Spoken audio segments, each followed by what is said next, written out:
There's a couple of things I would need to believe to invest in a royalty company. It almost doesn't matter what projects you've got to me as an investor. I just need to know that you've looked at them, they meet your criteria, and it should be fine. I should just sit back and wait for the dividends, shouldn't I? What's holding you back? If you're watching this video, you're probably interested in understanding how to make money investing in royalty and streaming companies. Well, today we talked to Trey. He's the CEO of Ely Gold Royalty. They're a Nevada-focused business. We put questions to him from his shareholders and also some questions of our own. Plus, we talked to him about strategy and where they fit in the marketplace and how they've determined that. We ask him these questions so that you get better information with which to make intelligent investment decisions. If you want to look at any of these topics, look in the description below, click on the relevant timestamp, and that'll take you to that part of the video. And if I could also ask that you click the button in the corner of the screen to subscribe to our YouTube channel and click the notification bell if you want to be kept up to date and see more videos like this. So let's hear what Trey had to say. Good morning, Trey. How are you, sir? I'm very good. How are you? That's great. Well, it's lovely to have you on the program. We're quite keen on royalty companies. I think Mickey Fulp mentioned your company to us, so we were keen to get a hold of you. Why don't you start off with a 1-minute summary on the business, then we'll get stuck into some questions. Okay. Ely Gold Royalties, we transformed the company basically 3 years ago and started building a portfolio of royal properties, mainly in Nevada, with the idea of selling the properties and retaining royalties. And so we've been doing that for about 3 years now. And we've built up a portfolio of 33 royalties. We've got 20 properties that we have sold under a option program, 4-year option. And those, if they continue with the option, those 20 properties will also generate royalties. And then we have an additional 20 to 25 properties that are available for sale. So we control, through our royalty portfolio, our option portfolio, and our available property portfolio, over 70 gold properties, primarily in Nevada. Right. Okay. Thanks for that summary. For people who are new to royalties, can you explain what a royalty is? A royalty is a share of the either gross revenue off the top line of a mining operation. So you have several types of royalties. The most common would be a net smelter royalty, which means that the company, producing company, does get to deduct their cost of smelting the ore, which is the final process, to take what comes from the mine and make it 4.9 gold. But other than that, the royalty owner is paid right off the top line of the gold sales. Right. Okay. And how did you get into this? Have you been in the royalty business for a long time? What's your experience in it? Well, I've been with Ely about 10 years, and we were a more traditional exploration and development company. And we developed a project in Nevada, the Mount Hamilton project. We took it all the way to bankable feasibility study and full permitting, and then sold that in 2015. And that's when we changed our business model. And we did that by buying out the properties and from a longtime prospector in Nevada, Jerry Bachman. Jerry then came on board. He runs our Reno office and he's our main landman. And Jerry's been doing this for 35 years, where he stakes properties, very low cost acquisition on his properties, sells them and retains a royalty. He built up one portfolio that was sold. It actually ended up with Newmont and is now at Cisco Royalties that he built up and sold in 2011. Okay, so tell me a little bit about the team, because there's a couple of things I would need to believe to invest in a royalty company. One, that you know how to identify good projects which will succeed, where the royalties will be paid or continue to be paid. And two, that you've got an ability with the paperwork around the contracting on a royalty? I mean, I guess sometimes that can be, fairly formulaic, but they are quite nuanced at times. So tell us a bit about the team and their ability to deliver on those two things. Well, first of all, I'd say that, the bulk of the team is Jerry and myself. Jerry being the landman and working, identifying the properties. As I said, he's been doing it a long time. And we've accumulated a database on properties that's probably second only to Barrick Gold and Newmont in Nevada and the Western United States. And so we're very good at identifying the properties. I think the quality of our properties is reflected in our third-party partners. If you go to our website and look at the list of our properties that are either in the royalty portfolio, you'll see all the major companies listed there, the mid-tier producers, Premier Gold, Barrick, McEwen Mining. The list just goes on, and it's all the top quality companies that are prospecting and producing especially in Nevada. Now, the beauty of our model is that with the option model, we don't do joint ventures with our projects. They're way too hard to handle. So when you mentioned from the contract side, because we option the properties 100%, and we don't have any management of the projects once the paperwork is signed. We just basically send them an invoice, follow their news, of course, and report to our shareholders on the progress on the project. But for the most part, it's a very scalable model. And what we have is templates that have been approved by the lawyer. So I do most of the legal and contract work. And we work under a template. So basically, from the time we sign an NDA, it's our NDA. It's the same one for everybody. That's a non-disclosure agreement. Our term sheets are the same term sheet goes to everyone. The same option contract goes to everyone.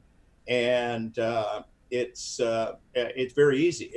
So our royalty deeds and royalty agreements, it's with a few changes, nuances from company to company, they're basically all the same. And you're right, it's a very good question, because you can get mired up in a lot of different things if we accepted everybody else's contracts, and we don't do that. We supply all the contracts. So that's fascinating to me. So that says to me that you're picking, you're kind of got a cookie cutter approach to this.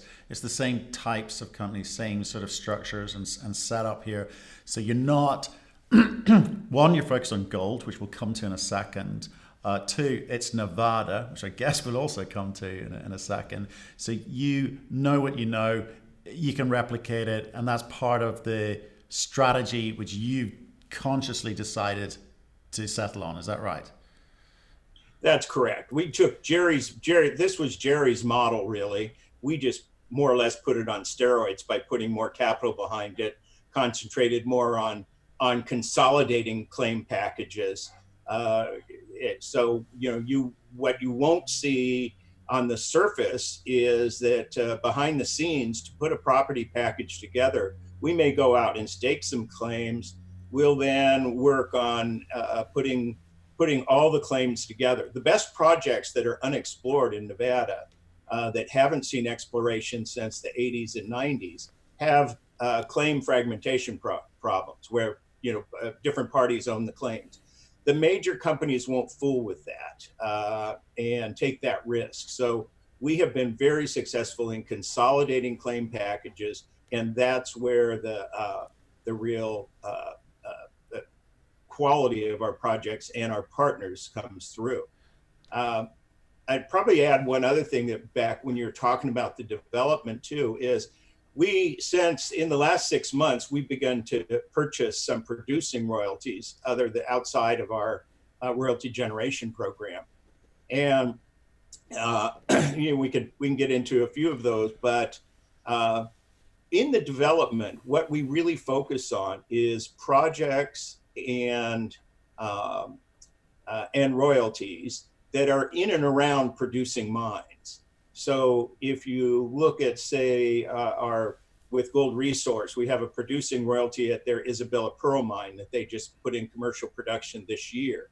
But we also have a larger royalty on all the exploration ground there at Isabella Pearl, about 7 miles of trend that's been unexplored, and 3 satellite mines or projects, Mina Gold, County Line, where there's been production, not a lot of, because of claim fragmentation problems, not a lot of modern exploration. And so that's an example of where, our projects are near producing mines. So what they need to do is just find more ore. They don't have to find enough ore to build a brand new mine. That's the same in the case with Premier Gold at their South Arturo mine. That's a joint venture with Barrick. We consolidated some claims right in the middle of their mining project. We just approved the sale of some claims right in the middle of McEwen Mining's Gold Bar mine. So our properties that are being developed are, they have a very high chance of becoming producers. Yeah, so, but I mean, that is to my point. It almost doesn't matter what projects you've got to me as an investor. I just need to know that you've looked at them, they meet your criteria, this cookie cutter approach to gold royalties in Nevada, and it should be fine. I should just sit back and wait for the dividends, shouldn't I? That's the kind of trust that level I need to have in you. Well, I think that having now been at this for 3 years in this business model, and of course, as I said, Jerry, more like 10 times at 35 years. We also have on our board Bill Sheriff, who's a longtime prospector in Nevada, knows, again, we bought all of Bill's properties and royalties a couple of years ago, and his database, which was huge, and he's on the board advising. So we know where the projects are, we know who the people are that have them. That's why we're able to do deals to consolidate the properties. But if you look, the best thing is to go to our website and look at the news flow. Yeah. And you can see that we're pretty prolific in doing deals with quality companies. You are, but if I go and look at the news flow, there's not a lot of chat around it. No one cares because it's fairly formulaic. It's like, get on with business as usual, which says a lot to me. It says either people trust you or they don't care. But looking at your share price, it's heading the right way. Gold price is helping, obviously.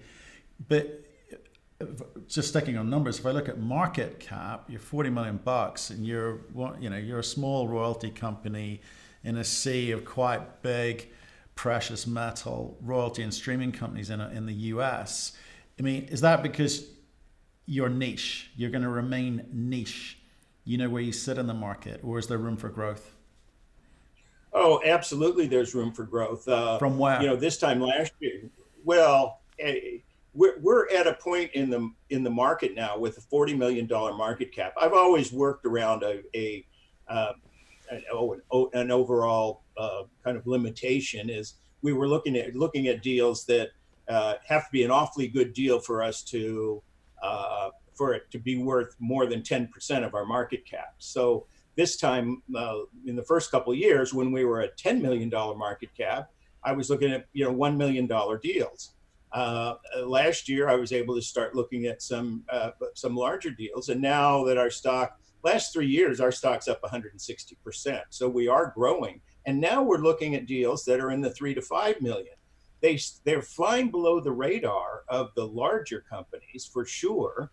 And yet we're at that hockey stick point in our growth, because a $4 million royalty, a new royalty deal to us of that size, really moves the needle for us. I mean, all of a sudden it can add up to $1 million a year in revenue. And it's going to be adding some of these $4 million deals that allows us to get to the next step, which will be where we can have the predictable income to start paying dividends. Right. Okay. So you're going to stick with Nevada. It's what you know. You've got a big database. This niche means that you don't have to compete with the big guys because it's too small for them, way too small for them. So you think there's enough growth in the next couple of years for you? Is there much competition? Are you competing for these royalties? Well, yes, we compete for them. I mean, I think some of them we get a leg up one way or another. Because we are more exploration and development oriented. We look at things that maybe don't have full bankable feasibility studies and necessarily proven improbable reserves, especially if they're with good operators. The big operators, they don't necessarily publish 43101 reports on their properties. But again, there is some competition, but we're in the junior royalty space, which there's probably maybe 4 or 5 companies. I won't mention them here, and they're in the area of $100 to $200 million market cap, maybe even 300 million. That's what we call the junior royalty space, and that's what we're aspiring to right now. And we think we have a portfolio. We're only a royalty or two away of comparing very, handily with the companies that are $100+ million market cap. You then have a second group, the mid tiers. That would be companies like Sandstorm, and they're closer to $1 billion. They have more predictable revenues, starting to pay more dividends. And then, of course, the big boys, Franco-Nevada, Royal Gold, Wheaton Precious Metals. And, if you look at and every time you step up in the royalty space and you add to your net asset value, you get a higher valuation. The Franco-Nevadas trade at, 25 to 30 times cash flow and 2.5 to 3 times net asset value. The mid tiers are a notch below that, maybe 18 to 25 times cash flow. And then the juniors are a notch below that. So as you grow, you actually get a higher valuation off of the portfolio. So what's holding you back? Absolutely nothing. I mean, we have been going gangbusters, and like I said, our stock is actually performed quite well. We are in this for the long haul, so there's not a secret sauce that just says, this is we're going to magically transform. It's a long-term game. So you will see us continue to acquire more royalties and do more option and sale deals that create royalties. And over the next 2 years, you're going to see, we believe, probably 3 of our development royalties will start production.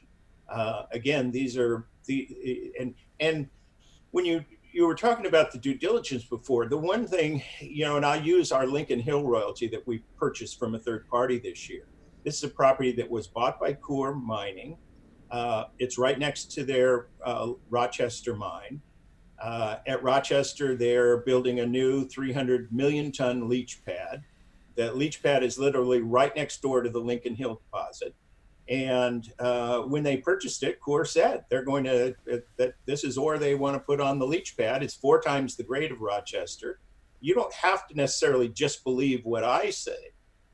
You can go and look at what our partners are saying and look at Coeur's press release. They're saying that they'll be in production there by 2021, 2022 at the latest.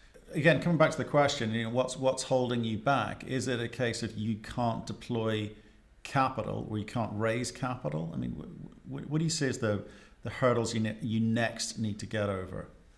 Well, look, we built the portfolio up, and this year was really been the transformation year for us.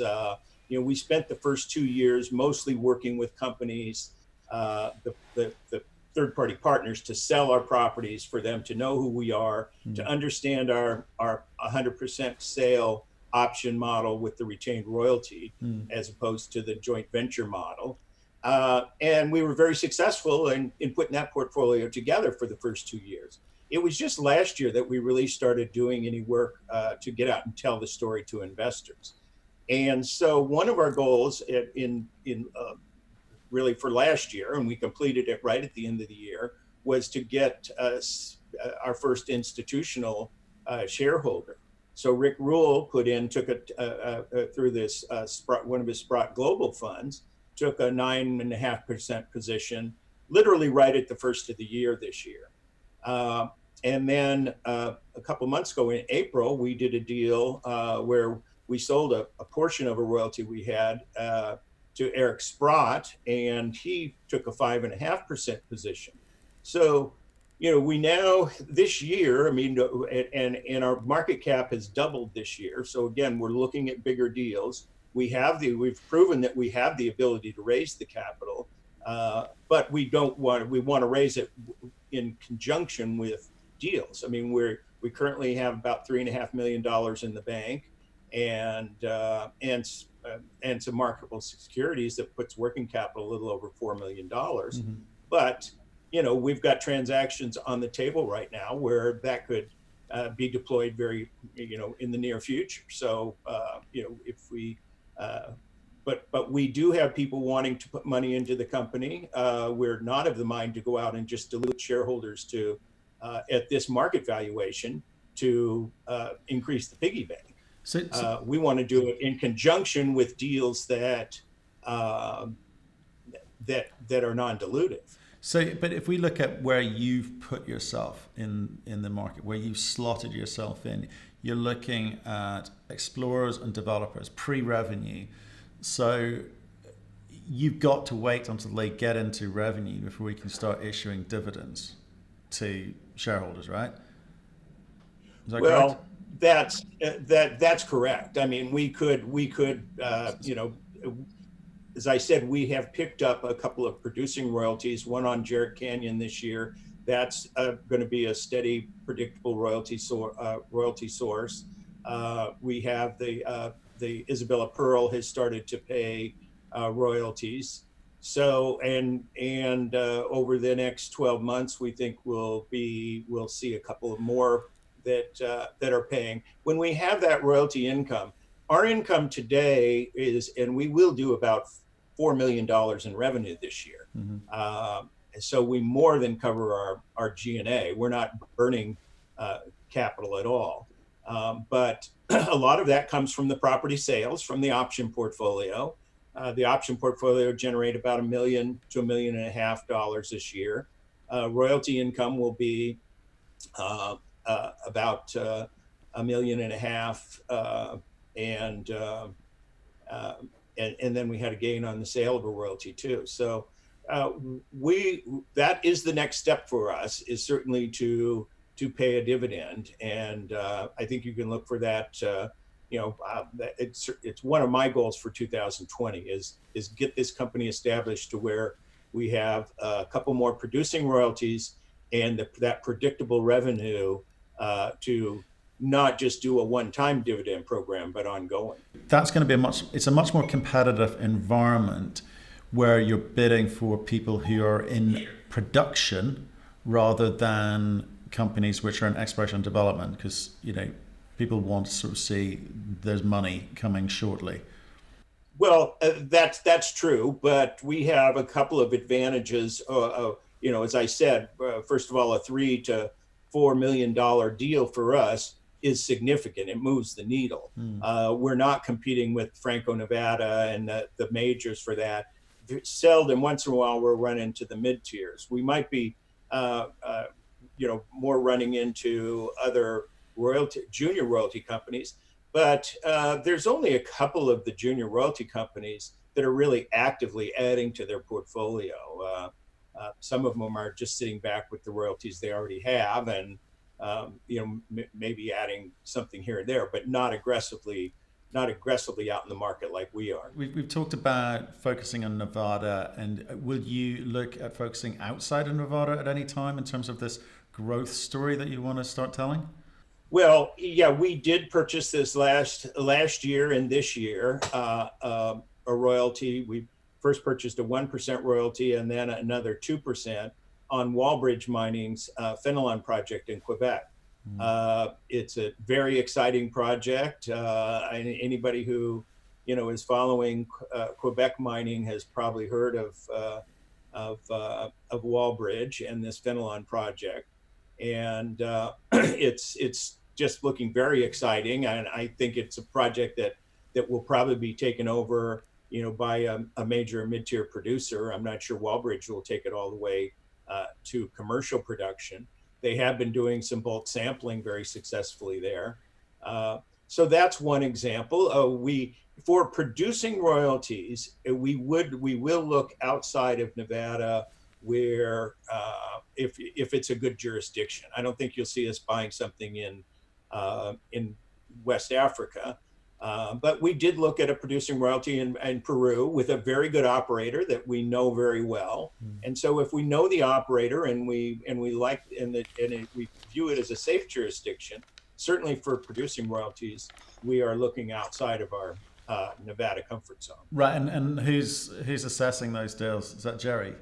No, that's me. That's you. Okay, you'll assess those deals on that basis. Okay, fine. Yeah. And I have a couple of outside consultants that I use. One that's more of a numbers cruncher, and he's worked for hedge funds and bankruptcy and workout kind of situations. I've known him a long time. Right. So he helps on the evaluation of the deals. And then we have a couple of outside consultants that are kind of bird dogging deals for us and bringing us deals all the time and they get paid on a success fee basis. Okay, and so we're Nevada. Outside of Nevada, if it's producing, it's gold. I mean, most of the big royalty companies are precious metals in the US. There don't seem to be any sort of niche royalty or streaming companies outside of precious metals. Why is that? Is it just the sheer size of the market, or is it too complicated to do anything else? Well, I think if you look at base metals, for example, they're not really very exciting. The excitement kind of goes along with the electric vehicle, the battery market. So you've seen some run up there, but not really enough opportunities to really exploit. Of course, Franco-Nevada has some oil and gas interests that they picked up, so they've had a little bit there. But it's the gold royalty space is it's the best way to invest in gold. I mean, if you look at the charts, the 10-year charts, Franco-Nevada, Wheaton Precious Metals, and Royal Gold have outperformed the S&P. Yeah. And the S&P's been on a pretty good run. Well, Trey, get into it. I mean, because to me, I like royalty companies. Everyone's different, but remind people why you say that. Why do you say they're the best way to invest in gold? What are the risks that you're taking away from the table? Well, look, I love physical gold, and that's my second favorite way to own gold. But if you just look at the charts, and like I said, the royalty companies have outperformed gold, and they've handily over the last 10 years, where the regular gold equities have not. They've either juniors have underperformed, and the GDX is about even. What you get with a royalty company is very low risk, like gold itself, but with leverage. So, the leverage that you get is on the operating business, because you're getting the royalty right off the top. You don't have development risk as a rule. You don't have construction risk. You don't have exploration risk.